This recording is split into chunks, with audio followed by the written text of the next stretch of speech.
देखु जुग्म संख्या क्या कहुए जो संख्यार एक घरक 0 2 4 6 8 थी जुग्म संख्या कहुए। उदाहरण स्वरूप 52 52 एक घर संख्या 2 तेणु ये जुग्म संख्या।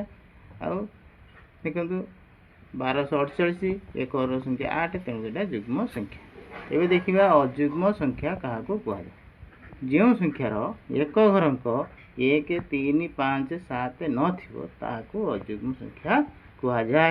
उदाहरण स्वरूप 57 57 7 एक घर तेणुक अजुग्म संख्या। 2059 59 एक घर 9 तेणु हूँ अजुग्म संख्या।